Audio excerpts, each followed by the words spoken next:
Hey, Nick, sorry. Is Josh hopping on? Yeah, there he is. Excellent. All right. I'll get Maldo here first.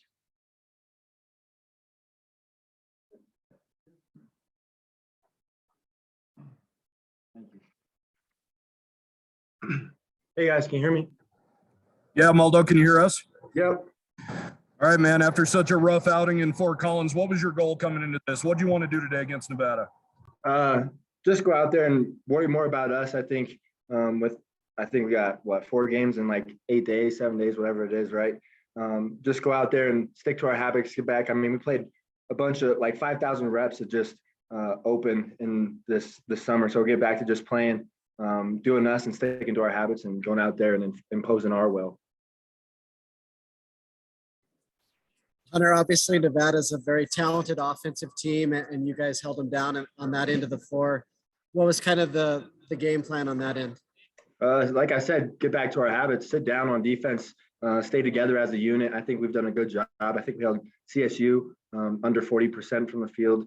Today we got 36%. So just continue to get better on the defensive end and know that offense will take care of itself.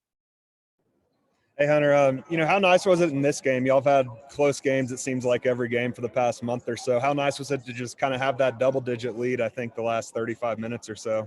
I think it was really, really awesome, especially with the crowd. But at the end of the day, got to find a way to extend that lead and increase it every single, I guess, media timeout, as we say, like go back and win the media timeout, especially at home in front of our crowd where we're undefeated. We got to be able to extend that and lock down even more.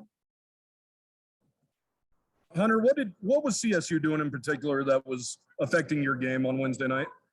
I mean, they were double teaming me every time I touched it. So for me, once the double comes, I got to make the right play and kick it out and trust that my teammates will either hit the open shot or make another play to set someone else up. And they try to do that a bit tonight, but we've watched a bunch of film since CSU, and not only as a team, but myself just watching it and seeing where the openings are, a little better way to attack it so I don't have to just kick it out and let them get right back to the matchup, find another way to put pressure on them and not just get it out right away. As frustrating as that night was for you and Graham, Drake had a good game offensively, and looks like X was kind of getting his rhythm back in Fort Collins, and Noah gave you guys some nice minutes in that environment. What did you kind of see from those role players, and do you feel like they're going to give you a boost going down, especially with so many games in a short amount of time? Yeah, no, they're huge for us. And I mean, like Coach Linder said earlier a week ago, they need to step up and hit open shots. Although we haven't been, they're starting to hit their stride, and I think they're going to continue to get better. I mean, we put in the work all the time behind the scenes and at practice. So I know they'll be fine. I know they'll hit open shots. Everyone trusts them to hit open shots, and it's going to be huge going forward. Kind of going off of that, how big is it having those contributions from those guys and kind of having them hit a groove as you get ready to go up against one of the best defensive teams in the country on Monday? Like I said, I think it's huge just in the sense of the defense having to pick their poison. If we're all clicking on all cylinders, I mean, the defense is going to be wrong every single time. So, like I said, I think it'll be huge. They got to continue taking steps to help us out, not only on the offensive end, but the defensive end, and keep being ready when their name is called. Hunter, this is Mark Ziegler from San Diego Union-Tribune. I want to ask you just quickly about San Diego State. I know Coach Linder has talked a lot about them and how much he admires their culture. How much do you guys hear about it in practice? I think we hear it every now and then, just in the sense of, like it was mentioned earlier before, they're one of the best defenses in the nation, not just our conference. And so on defense, try to emulate how hard they work, how they hold teams to one shot, how they hold them under, I think, 40% from the field. Like they're probably keeping teams within 60 points almost every single time. So for us, it's just in the sense of San Diego State's got a great program. They got a great history of always sitting down on defense, and trying to build that here. How much did those 2 big losses in VS Arena last year, both close to 30 points, how much of that was a turning point for this program to getting you where you are now? I think last year when we did that, obviously COVID, no one's in the stands. A bunch of these guys first time playing in VAS and at San Diego State, and first time playing San Diego State in general. So like I said earlier, they're a great program. So if you're coming in and playing them for the first time, you don't really know what to expect, and you can't really emulate how hard they play. So when we did end up going there and getting beat, obviously we wanted to bounce back, but we learned some things. And obviously, as you could see from the conference tournament, kept a lot closer to the next game. Thank you. Yep. Is that it? Good. Thank Hunter. you, guys. All right, guys, got Graham here too.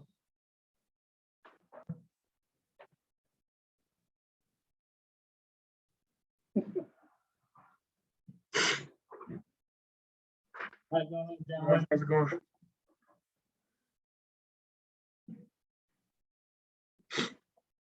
I got it. Hey, Graham, it kind of seemed like you guys had your way with Baker down in the post today. What does that do for just a confidence booster? I know you guys were coming off a little bit of an off night, you and Hunter, and, how big was that to have them have a 7-footer in the paint and you guys kind of impose your will? It's always good to see the ball go in. Just always trying to take our time down there, trying to read the defense, because we know it's either going to be a double or one-on-one, usually a double, though. A lot tonight, they choked a lot.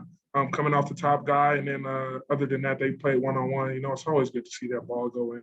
Can't be upset about that. Graham, Nevada had all their guys tonight, which they haven't had throughout their up and down season. And they're obviously a very talented team, a high scoring team. What was the key tonight defensively? We just wanted to keep the ball in Sherfield's hands on the hot ball screen, and make it hard for those guys, Cambridge and Sherfield. They're very good players. And, we want to limit their touches as much as possible and make them make plays to the other guys. And that's what we did tonight. They shot 36% on the game. Credit to our defense. We just really played hard tonight. Proud of these guys. Graham, you're a big fan of looking down at the score sheets as you just did. What were your thoughts last week after looking down at the score sheet at CSU? What did they do that limited you? They had a low guy on the double team, nothing that we haven't seen before. We've been doing that all summer. Credit to them, they played great defense last game, but just missed some shots, and that happens. Can't get upset about that because that's very uncharacteristic of us. And just got to come in the next day, put in some more work, and just try and see that ball keep going in, and that's what happened. Graham, was there kind of a come to Jesus moment at all this week with you guys preparing for this game and this stretch run we have here? We just wanted to stay together once again. A loss hurts, because it doesn't happen too much for us. So it feels like a big thing when we lose, and, we just can't get spread apart. We just want to stay connected and just be together. We got a team dinner tomorrow, things like that. We just want to keep staying together and not pulling away from each other as we get closer to the end of this season. Graham, after playing only 10 games last year, coming off an injury, you're going through this gauntlet here and you have another busy week here. Just how are you feeling getting through this? Oh, I'm feeling pretty good. I love playing basketball, so the more games we could play, the better. I love practicing too, but just the quick turnarounds I love just because it's more basketball against other people instead of our guys. It's just great to keep playing these games, and you can't take it for granted because one day the ball stops bouncing. So you just want to keep it rolling while you can. Graham, you guys got these 4 games in 8 days to close out the regular season and conference tournament, obviously. How big is this stretch for you guys is maybe giving y'all some experience for if you guys do end up in the NCAA tournament? Oh, this is really big for us. Just to show us how much we need to stay together and win each day and not get ahead of ourselves and look forward to any other games and look forward to the Mountain West Conference Championship or the NCAA tournament. Just got to win each day, one day at a time, and just keep progressing as a team and keep staying together as one unit. Cool. Graham, Mark Ziegler from San Diego Union Tribune here. Same question I asked to Hunter. How much do you guys hear about San Diego State and their culture from Coach Linder? We hear a lot, their togetherness and things like that. But, he preaches, to us just on staying together and just being one great team, one good unit. And that's what we keep continuing to do. We listen to Coach Linder at all times. His word means a lot to us. Everybody hears it. And so, we just want to keep fighting and keep pushing through as this season comes to an end and not spread out and not get away from each other. And how big is this game on Monday night for you guys in the sense that, it's the first time you played them this season. They're the leader in winning conference titles in this league. in this league's history, and also recently as a measuring stick and just, with all the stakes? How big of a deal is this? It's a big game coming up. Tonight was a big game.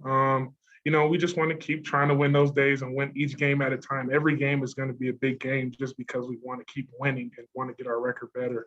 And so, we just look forward to the next day, the next practice, and just how to prepare for those guys and try and get a win on Monday. Thank you. Cool. I just want to say thank you to all the fans that came out, and the team played well tonight. I'm really proud of these guys. Cool. Thanks, Graham. Thank you.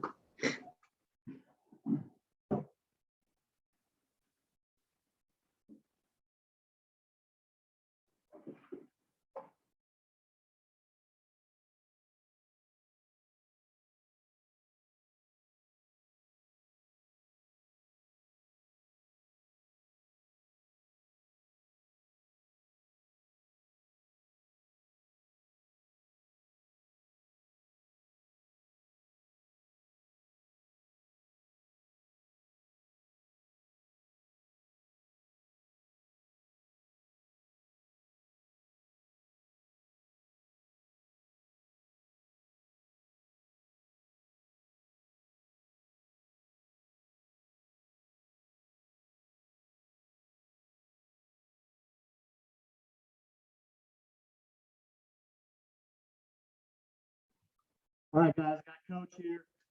We'll get started on tonight's game.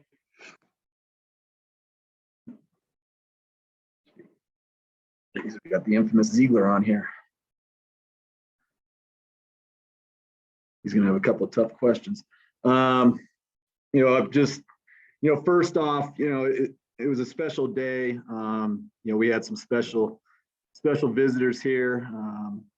We had, we always talk about honoring the brown and gold, and that a big part of the reason why I came here is knowing the history of this place and all the good players that have come before, and to be able to, have Bill Garnett here today, Chris Engler, and then, Mike Jackson, Mark Rapp, AJ's always here, but to have that group of guys here that, back in 82 and 83, they found a way to win 2 WAC championships, found a way to win two games in the one game in the NCAA tournament each year. And for those guys to connect with our guys and to really talk about what it took for those guys to win a conference championship, and, the struggles that they had and how they had to go through, but it was their, love for one another and just how connected they were. And I think that's, a big part of why we're in the, position we're in, is that got a special group of guys that are really connected, that really care and love one another. And you can see that how they play. And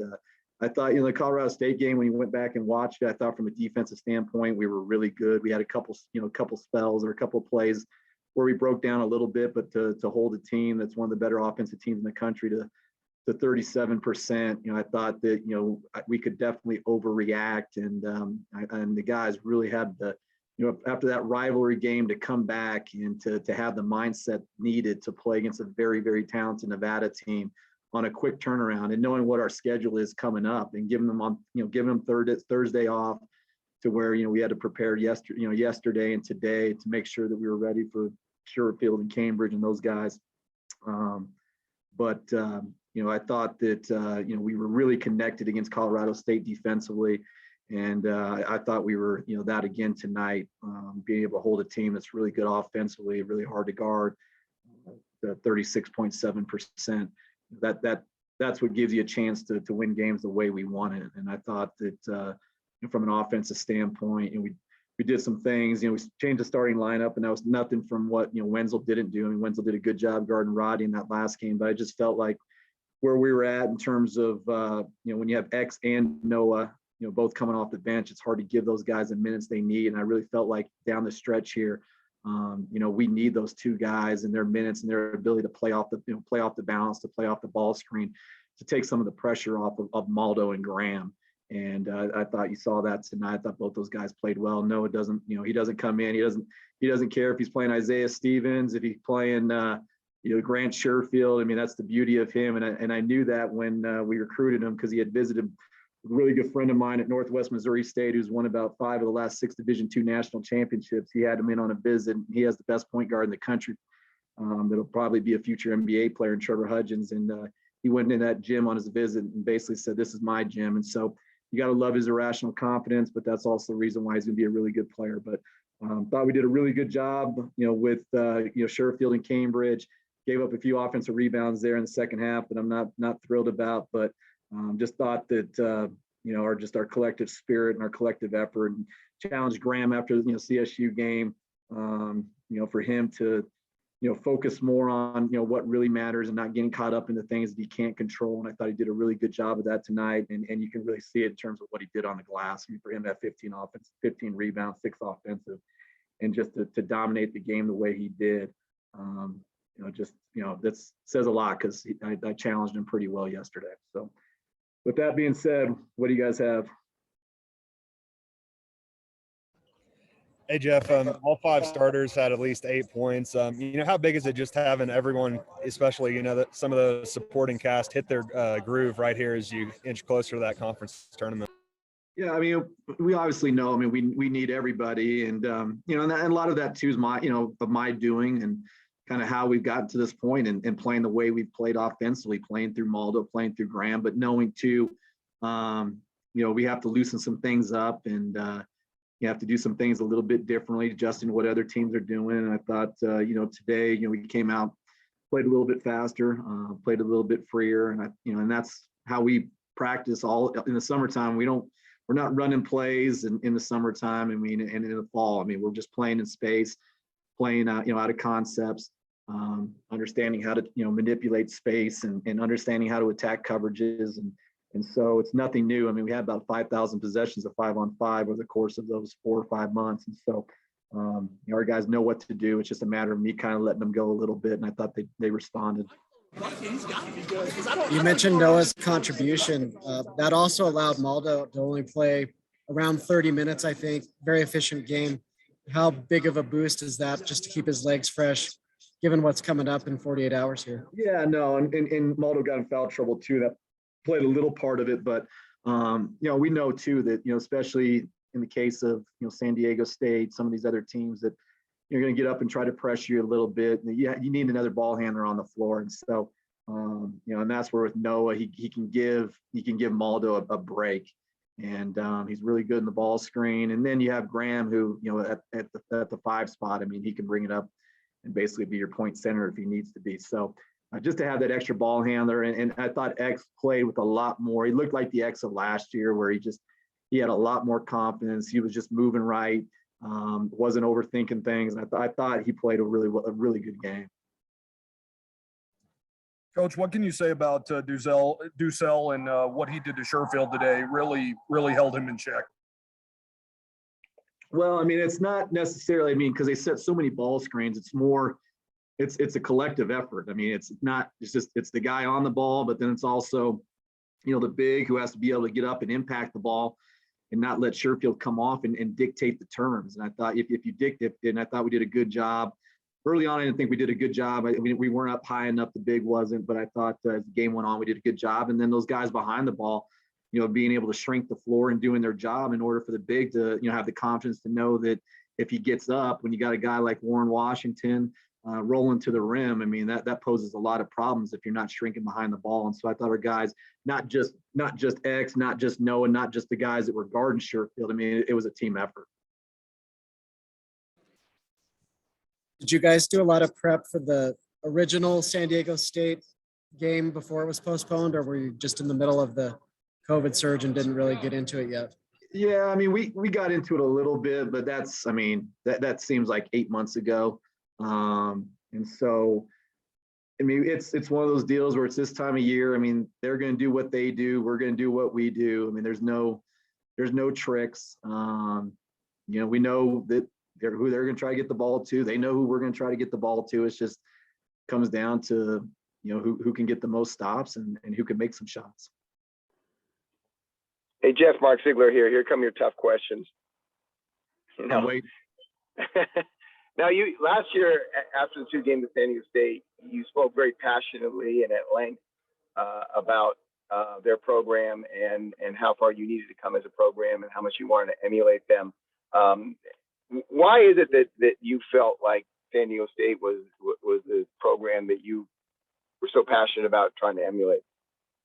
Well, I mean, being that I've been in the league a long time and had a lot of battles with them when I was at Boise State, I mean, I just, they're the standard. I mean, until you knock them off, until somebody knocks them off the top on a consistent basis. I mean, they've earned the right to be that team. And the thing that I really respect about Coach Dutcher and his staff is, and I think if you watch us and you watch my staff, is that we hold our players accountable. I mean, not just probably behind the scenes, but you'll see in the games where those guys. I mean, a guy makes a mistake from a defensive standpoint. I mean, they're going to hear about it. I mean, if they want to. Guys don't want to act the right way, they're going to hear about it and they're going to be held accountable. And that's why, they've had such a sustained success that they've had, is that level of accountability and the players knowing that, from a defensive standpoint, that's how you have that sustained success and you win championships. And I said, they do a great job. And after they embarrassed us twice. Now, luckily in the conference tournament, I wised up a little bit, but we knew that, that for our guys, especially a young team like I had, and I thanked Coach Dutcher after that first game. It was like, I'm going to be able to use that film for the next 6 to 9 months to show our guys, like, this is what it feels like to play a top 5 defensive team in the country and a top 25 team in the country. And until you see that, or until you feel that, you don't know. And so for our guys to know that, and to know that from a defensive standpoint, for us to change the narrative and change the perspective of our team from last year, our guys knew that it had to come from the defensive end. And, when you have a guy like Graham, who now is not off, that's had an off season to where he's not, coming off where he's just off ACL injury and he's not in the greatest shape. And, he provides such a presence. And then, those other guys, I mean, they've all stepped up. And so in a long-winded answer, I mean, I said, we have a ton of respect for those guys, and hopefully, as I said, it'll be a great college basketball game on Monday night. The only other thing I have is, you played them twice last year. They beat you pretty good. You get them in the conference tournament, you get really close, but you don't win. And now you got to wait an entire season to play them again. How big of a deal is this for your guys, knowing how much you've talked about San Diego State to them and how close they came in the conference tournament this year, and then having to wait that whole year? How big of a deal is this now to finally get a shot at them? No, yeah, I mean, for our guys, I mean, it's coaches speak and it's cliche, but for us, the next game is the biggest game. And, it happens to be San Diego State. And, that our guys, I think the experience that we had last year, not just at San Diego State, but to play them the way we did at, during the conference tournament, I think that helps the cause. But, last year and this year are 2 completely different years. We're way different. They're different. It's just a matter of now, I mean, on a quick turnaround, which stings for all of us, but that's just the nature of COVID and the scheduling. But, just looking for this opportunity to see where we're at, and knowing that you got to take one possession at a time. And we know that, they'll expose you, and hopefully, and you got to find ways to counter some of the things that they do really well. I lied. I had one other quick one. They're only going to play 17 conference games. Should they be playing 18 games? Or are you okay with the fact that they're missing the game at New Mexico? Yeah, no, I mean, based off of what's been, no comment. No comment? No comment. I can't, I said, with what's going on, right? I mean, we've just, I said, well, only thing I can control is the 18 games I'm playing. And I'm sure those guys, if they, they had to play 18, they'd want to play 18. So I don't think those guys aren't dodging anybody. I know that. I mean, it just happens to be what the schedule is. And I just know this. I mean, we have a gauntlet here, having Colorado State turn around, having to play Nevada, and now I have to go to, play San Diego State, turn around, play UNLV with the 1-day turnaround. I mean, it is what it is. Thank you. See you Monday. Ask you this, but are you going to be paying any attention to the 2 big games tonight? Not really. I mean, at the end of the day, as I told our guys, I mean, hope's not a strategy, and hoping that, the other team loses, hoping the other team misses shots. I mean, that just doesn't, that's not how you get to where you need to get. I mean, we know that, we have to go out, we have to earn it, and we have to go out and we got to make the other team miss shots, and we got to go out and make our own way. And And yeah, it'd be nice if, Boise lost, sure. If Colorado State, yeah, sure. But at the end of the day, like, I'm focused on us. All right, guys, thanks. Thanks, Jeff.